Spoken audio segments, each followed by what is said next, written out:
Baby, you don't know what you do to me. Between me and you, I feel a chemistry. I won't let no one come and take your place.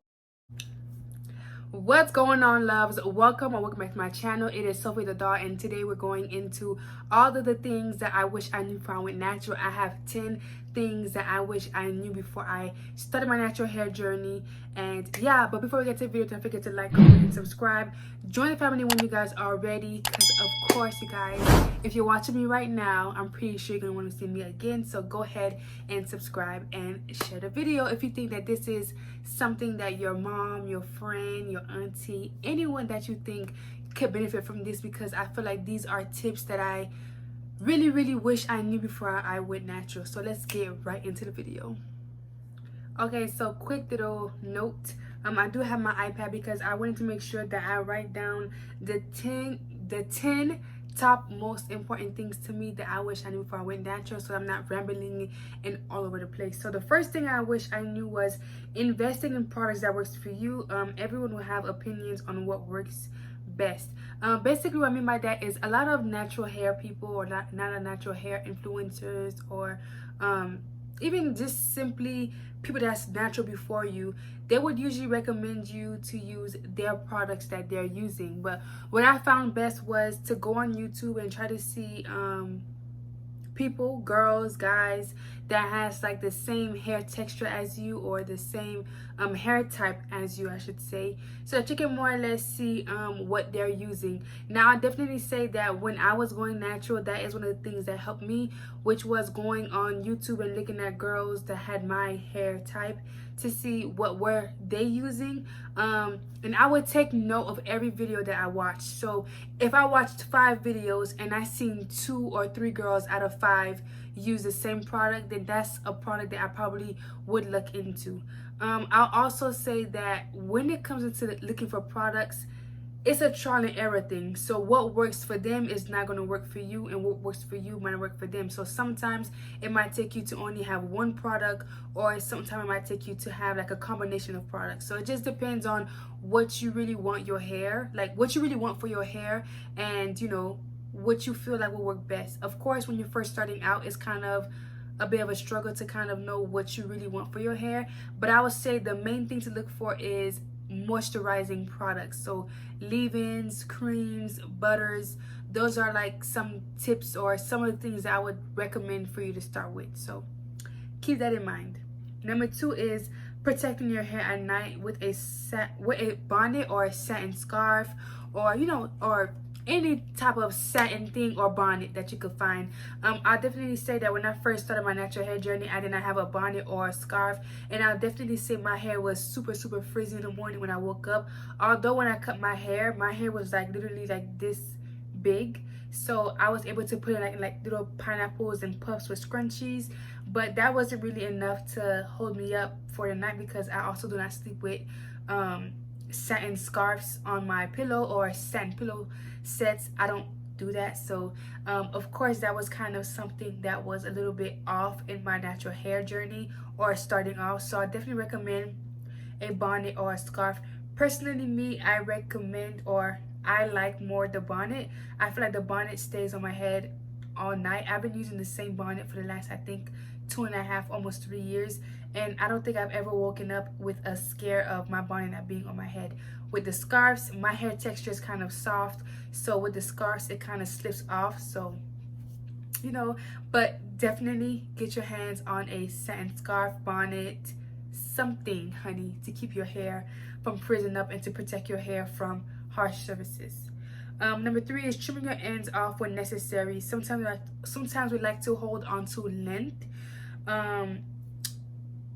You know, when it comes to this point, I definitely say you have to cut your hair or cut your ends or trim your hair when you're ready. Do not let anyone pressure you into trimming your hair off. But one thing I would like to mention is dead hair does not equal healthy hair. So if you're on a natural hair journey, obviously you want it to be a healthy hair journey, and part of that is cutting off the toxic hair, you know what I'm saying, like cutting off the hair that is no longer good, you know. And once you cut that off, sister girl, I promise you your hair is gonna flourish. It's gonna grow back. It's gonna be long again. Like, trust and believe, okay? Like, it's gonna grow back. So do not be afraid to cut off those dead hairs, because it won't become healthy again. I don't care what anybody says. Like, in my personal opinion, if it's done, it's done. Like, it's like you frying a chicken, right? And the chicken end up getting burnt. Can you take off the burnt off the chicken? No, that chicken is literally burnt. So it's either you want to eat it burnt or you ain't gonna eat it burnt. Same thing for your hair. So if it's over fried and processed, you gotta cut it off. It's not coming back. It's gonna come back with natural hair growth, yes, but not that dead hair. That dead hair won't come back, I promise you. Number 4 is prioritizing health over length. As I mentioned in my last point, you want to make sure that you are creating a healthy hair regimen for yourself. You know, if you want to use heat on your hair, making sure that you're using heat but not using it too much, you know, and making sure you're using the proper steps before you're adding the heat to your hair to make sure your hair is not damaged. Because who want to go natural and who want to start a whole natural hair journey and put heat on the hair and it's damaged again? Like, baby, unless that's not something that you really care about, sure. But if that's something that you care about, like me, for example, I used to fry my hair, baby. When I say fry, I mean fry my hair. I will put perm in my hair. The step that I put perm, I'll go in with a flat iron. I'll go in with like hairsprays. Like, I did it all the same exact day. Like, flat iron my hair, curled it, and yeah. So I definitely say health over length. And you know, I had to teach my mother that because, sorry guys, my allergies are just so terrible, but I had to teach my mother that. I had to teach her that health over length is what matters. Like, she wanted me to hang on to my permed hair. She wanted me to cut my hair. I had a past friend as well in the past that when I told that person I was gonna cut my hair, they was like, oh no, you shouldn't do it because this and this and this and that. And I'm like, listen, baby, my hair is gonna grow back, okay? You see my hair right now? Flourishing. Yes, ma'am. Flourishing, okay? So for all the haters in the back that's gonna be talking about you and stuff like that, cut it out. Cut it. We want the negative energy out. Cut them, okay? Health over length. Another big thing is shrinkage equals healthy hair. It took me forever to kind of come around to this point because shrinkage is something that I'm not really used to. Of course, with permed hair, you know, your hair is kind of relaxed, so it's like bone straight almost. And I always had long hair. My hair was always down to my back. I never had hair this short. This is like a first time thing, you know, for my hair to be like this short and growing out and etc. Because basically my entire life I almost had perm hair, you know, from the time I was like in 3rd, 4th grade up until I was a sophomore in high school. So that's a pretty long time span. Shrinkage is healthy. But if you're someone that really cannot deal with your shrinkage, there are so many ways around, you know, your shrinkage. You could look up videos and stuff like that, banding methods and etc. Ways to stretch your hair healthy with the blow dryer when you're holding it and you're, you know, passing the blow dryer like this. You know, there are so many tips into how to help your hair with the shrinkage, you know. So if you're someone that doesn't really like shrinkage, definitely look up videos on how you can stretch your hair the healthy way. Working in sections. My hair is super thick. When I first started my natural hair journey, I did not work in sections, okay? Oh, what was sections? Honey, it was a and boom, I'm done, okay? And at the end of the day, my hair was like a frisbee.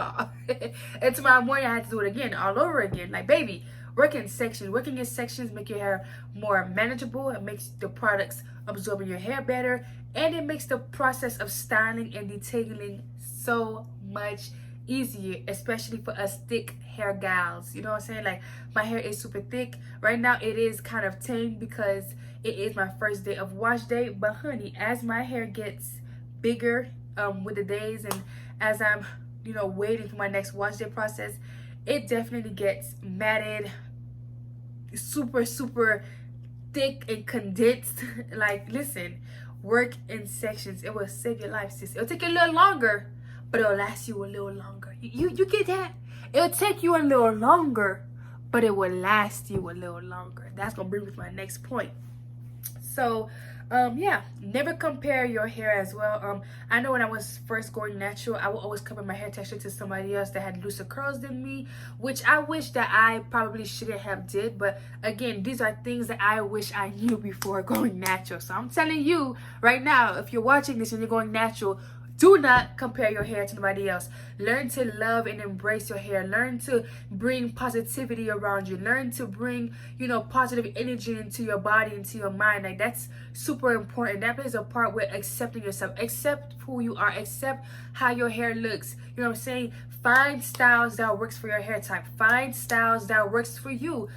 Do things that works for you. Do hair things that works for you. I know that when my hair is done, I feel 100 times more confident, and that's just me personally. So what I'm gonna do, I'm gonna wake up, I'm gonna find me some hairstyles, I'm gonna do me certain things that I feel like will bring me, a little bit more joy to my natural hair journey. So I definitely say, never compare your hair, ever.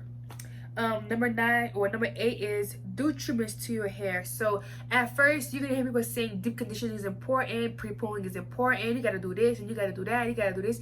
Listen, I did not do no deep conditioning. Like, I would say when I was transitioning, I did have a couple of treatments I did to my hair, but I never really liked the deep conditioning. I like the process of me having to wet my hair before going in the shower, applying deep conditioner, like, it wasn't for me. And I like the fact that deep conditioners as well kind of take a little bit of time depending on which one you're applying. I know that Aussie Morse have a 3-minute deep conditioner, which is great. But it just wasn't for me. So what I found that works best for me was pre-poo. So basically, before I go into the shower, I split my hair into 4 sections, and then I do subsections, and I just add extra virgin olive oil, take some of that oil, put that on my hair, detangle it real quick, let it sit for about 10 to 15 minutes, get in the shower, shampoo, conditioner, and I'm out. Okay? So finding treatments that works best for you. If you're a deep conditioner type of girl, do it. If you're a pre-poo type of girl, do it. Whatever works for you, do it. 9, try not to overstyle your hair. So this is gonna bring me back to my other points that I said previously. When I first went natural, I was definitely overstyling my hair. Monday, I'll wake up, do my hair, style it, go to school, and come back. Tuesday, wake up, wet my hair again, style it, come back. I was literally wetting my hair 7 days a week. Do you hear me? 7 days a week, baby. Like, I was waking up at the crack of dawn. Who has the energy? Who has the time? Like, I used to be so upset. But again, it's because I did not know how to preserve my styles, and I did not know how to preserve my curls and my wash and goes and, all those different things. So I definitely say learning to not overstyle your hair. Finding styles that can last you 2 to 3 days is key, which is going to bring me to my last point. Learning how to preserve your curls. So when I first started my natural hair journey, obviously I did not know what I was doing. I did not know what working section was. I didn't know what adding gel or mousse and all these different things to wash and go to hold your curls in place. So as I kept going through my natural hair journey, I learned to add heavy products to my hair in terms of like a light leave-in conditioner, a thicker cream, and then a gel. And I knew that those would kind of hold my hair together for the day or for the days upcoming. And I will find styles that I know that would, last me. So for example, let's say that this style, for example, right? I got 2 pigtails in, 2 braids, and my hair out in the back. This would last me probably a good 2 days. So meaning today and tomorrow. And yeah, and after that, I would just try my best to find styles that will go with my frizz, because I live in Miami, Florida. It's very humid out here. It's very hot out here, so my hair is bound to have some frizz in it. And yeah, I just learned to work on the frizz, and I just learned to do styles, and I learned to refresh my curls in a timely manner. Sometimes not all of my hair needs to be refreshed. Sometimes it's just the front, because I manipulate the front a little bit more than the back, because I'm always putting it in half down, doing pigtails, and etc. So learning to find ways to preserve your curls or your braid outs, your twist outs, whatever style that you're doing, learn how to preserve it and learn to make it last a couple of days. That way you're not overstyling your hair. So anyways, you guys, these are 10 things that I wish I knew before I went natural. And these are 10 things that I know that if I knew before start my natural hair journey, I would definitely be a little bit more further on my natural hair journey, and my mindset would have been a little bit more tunnel vision. But you know, we all got to start out somewhere. We all learn as we go. So do not feel ashamed if you feel like, you know, you didn't know these tips before, because I definitely didn't know them. And of course, one more thing is, as you go through your natural hair journey, you're definitely going to learn more tips and more tricks based on you and your hair type and your hair journey. So, you know, hopefully these tips are helpful. If you found these tips helpful, give me a big thumbs up and comment down below.